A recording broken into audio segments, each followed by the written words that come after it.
శ్రీ క్రియేషన్స్కి స్వాగతం అండి. ఈరోజు నేను మీకు ఒక మంచి హెల్దీ రెసిపీ చూపిస్తాను. దీని పేరు పొటాటో టొమాటో ఆమ్లెట్.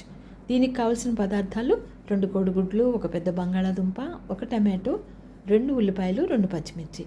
ఉల్లిపాయలు, పచ్చిమిర్చి, టమాటాని చిన్న ముక్కలుగా తరిగి పక్కన ఉంచుకోండి.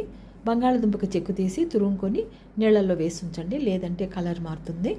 తర్వాత మనం స్టవ్ మీద ఒక పాత్ర పెట్టుకొని అందులోకి 2 స్పూన్స్ ఆయిల్ వేసుకొని ముందుగా ఉల్లిపాయ, పచ్చిమిర్చి, తర్వాత నీళ్ళలో ఉన్నటువంటి బంగాళదుంప తురుముని పిండుకొని ఇందులో వేసుకోవాలి.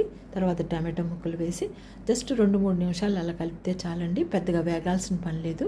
ఇందులోకి 1 స్పూన్ కారం, 1/2 స్పూన్ పసుపు, 1/2 స్పూన్ ధనియాల పొడి, 1/2 స్పూన్ గరం మసాలా పొడి, 1/2 స్పూన్ జీలకర్ర పొడి వేసి మరలా ఈ మిశ్రమాన్ని ఒకసారి కలుపుకొని పక్కన పెట్టండి. తర్వాత మనం ఒక బౌల్ తీసుకొని అందులోకి 2 కోడిగుడ్లు పగలు కొట్టుకొని సోనా మిశ్రమాన్ని అందులో వేసుకోవాలి. అందులో కొంచెం కొత్తిమీర, రుచికి సరిపడా ఉప్పు, ఇందాక మనం తయారు చేసుకున్న మిశ్రమాన్ని ఇందులో వేసుకొని బాగా బీట్ చేయాలి. ఇప్పుడు మనం స్టవ్ వెలిగించి పెనం పెట్టుకొని బటర్తో కానీ ఆయిల్తో కానీ మనం ఈ ఆమ్లెట్స్ వేసుకోవచ్చండి. బటర్తో వేసుకుంటే కొంచెం టేస్ట్ ఎక్కువగా ఉంటుంది.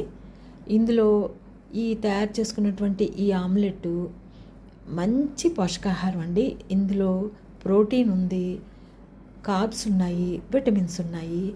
ఇవి పిల్లలకే కానివ్వండి, వృద్ధులకి, షుగర్ పేషెంట్స్కి, బరువు తగ్గాలనుకునే వారికి అందరికీ కూడా చాలా మంచి ది బెస్ట్ రెసిపీ అండి. ఇది వెరీ హెల్దీ రెసిపీ, బలవర్ధకమైనటువంటి ఆహారం, పోషకాహారం.